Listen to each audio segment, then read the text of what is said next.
Now. On 105.9 FM and streaming worldwide on the WMAL app. O'Connor and Company. It's 6:06 now, this Monday morning in your nation's capital, 4th day of March. Coming up later this morning, we got a ton to get to. At 6:35, we'll check in with the Senior Counsel of Homeschool Legal Defense, tell you about the war on homeschoolers, especially if you live up in New Hampshire. Education freedom used to be something we embraced. 7:05, Joe DeGeneva on Hunter, on Fannie, on possibly the SCOTUS decision coming down today on the Colorado ballot story. 7:35, Hung Cao running for U.S. Senate in Virginia. 8:05, John Solomon on news about the Biden administration trying to hide information about the COVID vaccine. And then 8:35, Vince Colonnese, our buddy Vince, who does Afternoon Drive here, of course, as you know, on the Vince Colonnese Show. He's got a interview with Donald Trump that we're going to talk to him about. Really exciting. That's a lot. I'm Larry O'Connor. That's Julie Gunlock. And if that's not enough, well, let's kick things off right now with Will Estrada. Oh, excuse me. That's not Will Estrada. That's in 30 minutes. It's a lot to keep track of. Ethan Peck joins us right now, National Center for Public Policy Research. Ethan, good morning. Thanks for joining us. It's a pleasure. Good morning to you, too. So a viewpoint discrimination is, if it's not, one of those legal protections that people have in the workplace, people just still sort of assume or sort of feel like this is the American thing to do, that you shouldn't be discriminated against because of your political party affiliation or whatever other personal views you might have about issues. But it appears, as you're writing here at nationalcenter.org, that Apple is not of the same mind. They're not very American in free speech and free thought when it comes to their employees. No, not at all. So what we do is, as shareholder activists, we file proposals at companies as shareholders requesting that companies, engage in certain things to try to depoliticize them. We never try to, push any right-wing or conservative views on companies.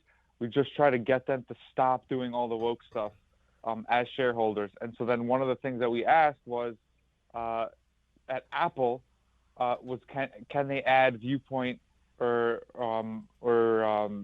an ideology to their EEO policy in terms of non-discrimination, and they refused to do it. They rejected it, and the reason that we did that was because one of the things leading to all this woke stuff at corporations, including Apple, was just the ideological hegemony within these companies. They're so overwhelmingly orthodox, and so that's what leads to a lot of the woke stuff. There's no pushback.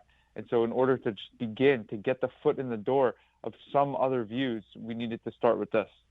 It's so interesting because Apple, of course, its first sort of introduction to the world was that Orwellian commercial. And the 1984 Olympics ad. The woman and the sledgehammer and running down. Yes. And yet they've become that. They sort of have adopted this sort of trend of making employees feel really bad. And you mentioned that. Wasn't there in the meeting as the CEO, Tim Cook, was actually told about one of his employees being conservative and how she feels incredibly intimidated. What is his response when those things are brought to his attention? They deny. So they basically say Apple would never does anything like that. We respect all views and all opinions, which is why we have programs like diversity and inclusion to bring new perspectives and blah, blah, blah. They basically double down on the woke stuff, and they say that they always do this. They say that their proof for not being anti-conservative is the fact that they're more woke. We've once asked the company, I won't say which right now, in private negotiations for a report of the risks of them pursuing an ESG agenda. And they said, oh, yeah, we already have an ESG risk report. And they sent it to us, and it was all of the risks of not undertaking ESG, not the risk of doing it. So they always, it's just absurd. The old slogan here, I think it goes back to the Reagan era, personnel is policy. when you start hiring all the same people who have the same woke ideology, and those are the people who are executing your company's forward-thinking strategy, those people are going to end up having direct effect on policy because of the personal perspective that they bring to the table. Part of this is the fact that I don't think Apple has any interest in bringing in employees who might affect their policy in another direction because, listen, they've got the company that they want, right? I mean, they won't say it explicitly, but basically they have said it explicitly, haven't they? Exactly. And one of the things that they do when through their diversity, equity, and inclusion program, not just that they discriminate on race and sex and orientation, they're also onboarding more of the kinds of people that think a certain way. So there's a sort of discrimination of the mind that's happening at the same time. Like you said, they're onboarding more employees, and they do have the company that they want. They basically which is why I said they double down. This, it really is scary, particularly in tech, when you see this sort of viewpoint discrimination, and which leads to self-censorship, which leads to, less free thought and creativity. And in a tech company like Apple, you want innovation. You want thoughtful people thinking sort of, I hate this phrase, but outside the box. Do these CEOs seem to understand that they are killing innovation? They're killing free thought, and how that might affect business and tech businesses in the future? I think that deep down they do understand, just like that they understand, and good question, by the way, just like they understand when they hire by race, sex, and orientation, they're not getting the best guy for the job at all the time, right? So then when you're not hiring the best person, you're by definition hindering the excellence that the company could potentially reach. But I honestly don't even think that the leadership and the high brass at these companies are always trying to make the most money for the company. I look at it more as like they're in a position that they've executed a coup over the company, and they're just kind of they don't suffer any losses when the company doesn't do well. When the Target crashed from its political activism, the CEO and the C-suite, they didn't lose any. They still got paid. So I look at it more like from all my activism as all these companies, it's more like BlackRock, Vanguard, and State Street own every single company. They're the top shareholders of every single company. And so they don't really get as affected when one drops or another drops. They just kind of take it as like, okay, this is a sacrificial lamb for our bigger, overwhelming agenda. But are things changing? We're speaking with Ethan Peck, National Center for Public Policy Research, and things like this, what you do when you become a shareholder and then you push things through to the board and you get them on record saying, no, we're fine discriminating against people for their viewpoint. I saw that BlackRock has now put out in their latest financial disclosures that their embrace of ESG and the push of all of these standards is actually going to be harming them in their profitability. Is that is it making a difference to do the things that you're doing and actually bring this stuff to light? Or are shareholders starting to get it and push back and join you? Yes, of course. I mean, that's why we focus so much on BlackRock and Vanguard and State Street, because they really are the kingmakers. And I think BlackRock is still doing the same things that they're doing. They're just not calling it as explicitly ESG. But they're still voting their shares in a specific way in line with their ideology. But the pushback is working, just incremental. Same way the left took over the institutions over decades, and it was incremental. Our efforts to bring them back to neutral are also incremental. But we are seeing more shareholders from our side show up. So my group, the Free Enterprise Project, for 15 years was the only one there. Now there's a couple other conservative groups that are joining. Yeah. All right. We're going to leave it there, but thanks for your advocacy and bringing this to light. And people can join, by the way, nationalcenter.org.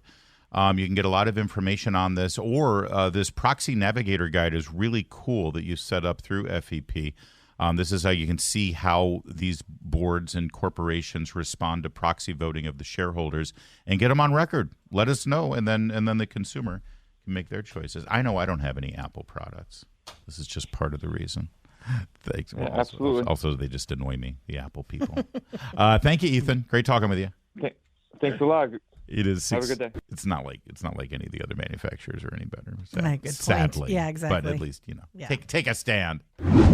WMAL, making sense of the roads, because traffic doesn't always follow the pattern. Download the WMAL app to stream us for free. If you're Kamala Harris and you've been anointed the border czar, and you're going to spearhead the Biden administration's efforts to fix the problem at the border, you probably got a list of people you're going to make phone calls to, or maybe even have a face-to-face meeting with, just to sort of touch base and gather information.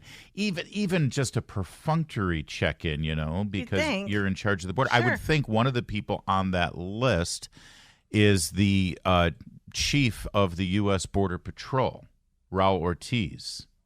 Until just about 9 months ago when he stepped down. He was the chief of the U.S. Border Patrol.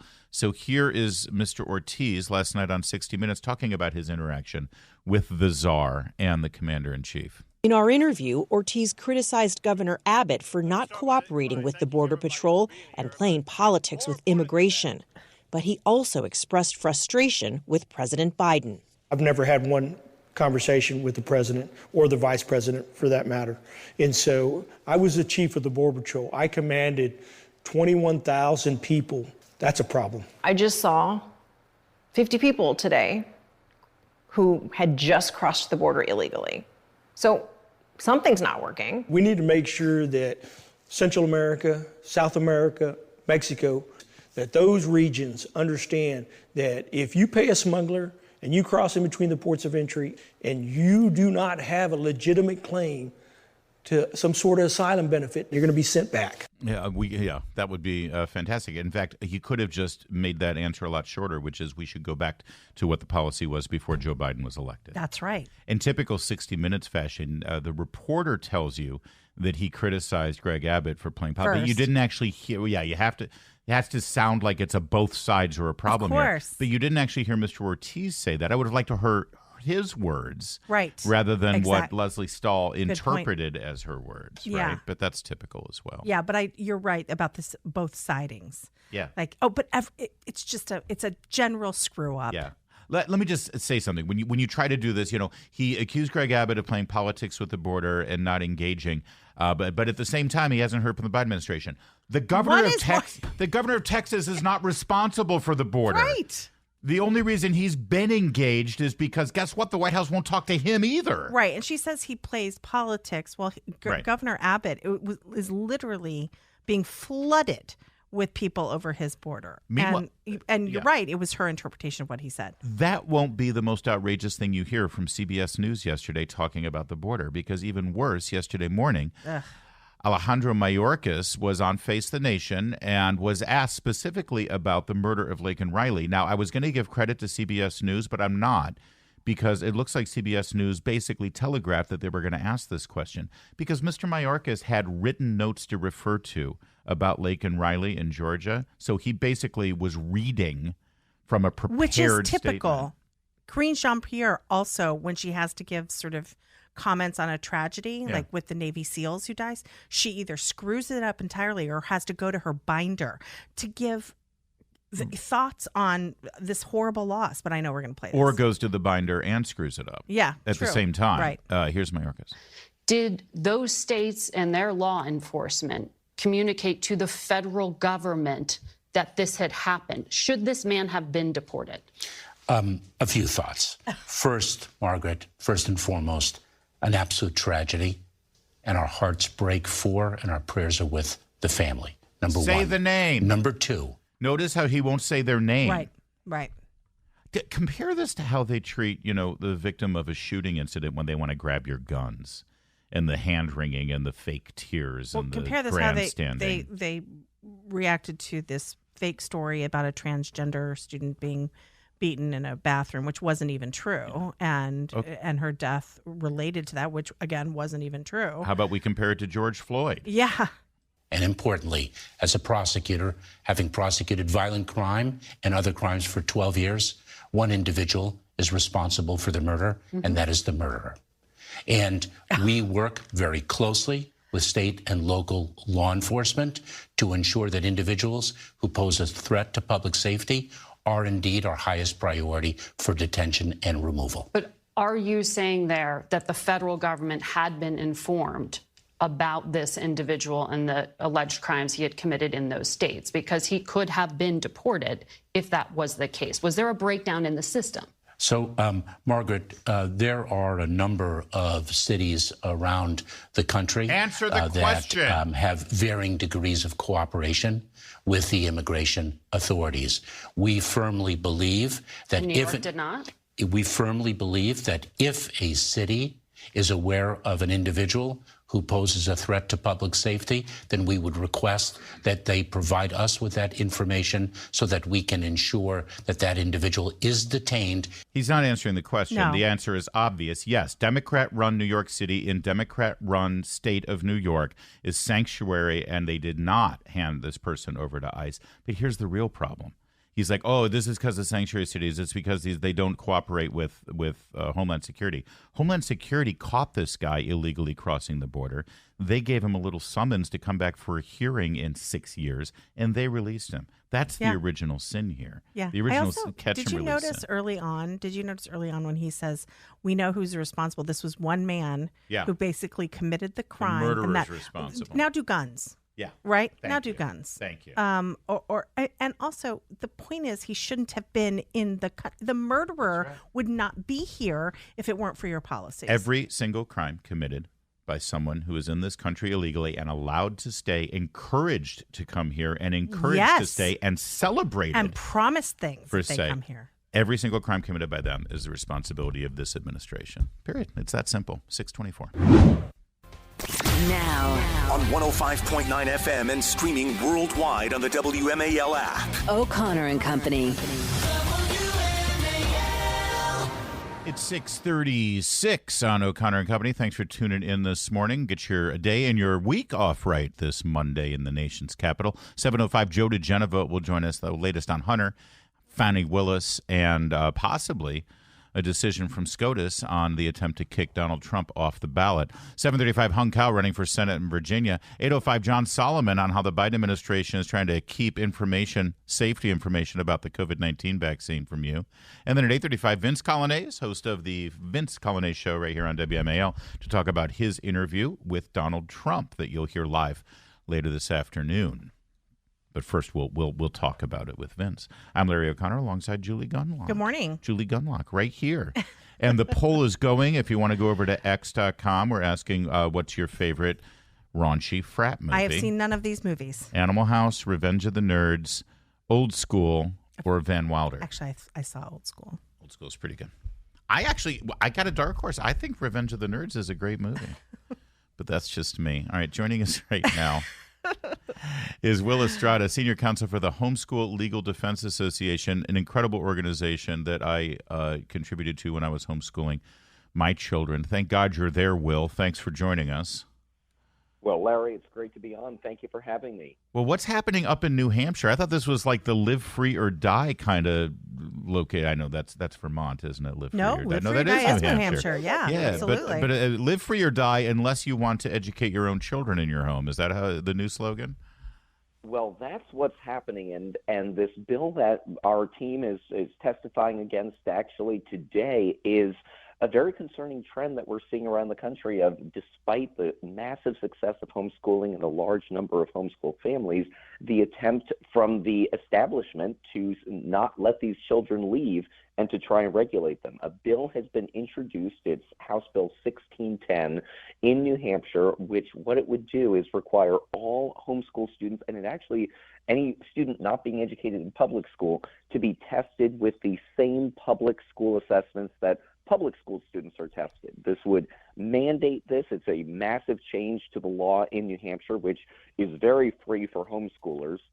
And homeschoolers are gathering in Concord today to testify against this bill and say, we are homeschooling our children because we don't want to be aligned with the Common Core or the state standards or the public school curriculum. We want to be able to have the flexibility and freedom to educate our children outside of this one-size-fits-all government approach. So this state assessment that these kids would have to take, what is that? Is it a test? Is it a standardized test? And doesn't this then sort of make parents take the state curriculum. In other words, if their kids are going to be tested on some sort of state assessment, it really does sort of limit what these parents can do. And maybe that's the point, right, Will?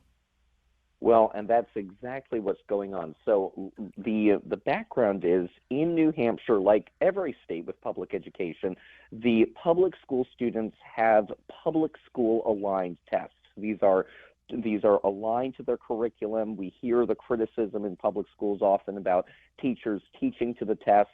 But the reason is you've got these high-stakes testing first put in place with No Child Left Behind back in 2001 by the federal government, where our federal authorities said, we need to see some sort of progress that students are having. And unfortunately, what's happened is it's really reduced our public education to just being able for kids to pass these tests. And that's the whole gear of a lot of the curriculum.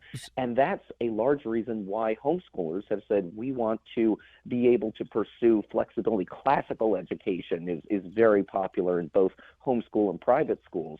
But this bill, New Hampshire, like all states, has these state-aligned curriculum and state-aligned tests.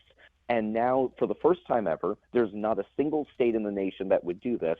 This bill would seek to bring homeschoolers into the same curriculum and testing that the public school students have. It would reduce flexibility for homeschoolers. Obviously, there's a line of court cases around the country that have made it clear that that's unfair to test children unless they're learning this curriculum. So it raises some very concerning questions as well of, will homeschoolers in New Hampshire, for the HB 1610 to be passed into law, would they be able to use their own curriculum? And then here's one thing that really bothers me about this bill. Testing opt-outs are still allowed for parents to be able to choose to opt their kids out of testing if they are public school students.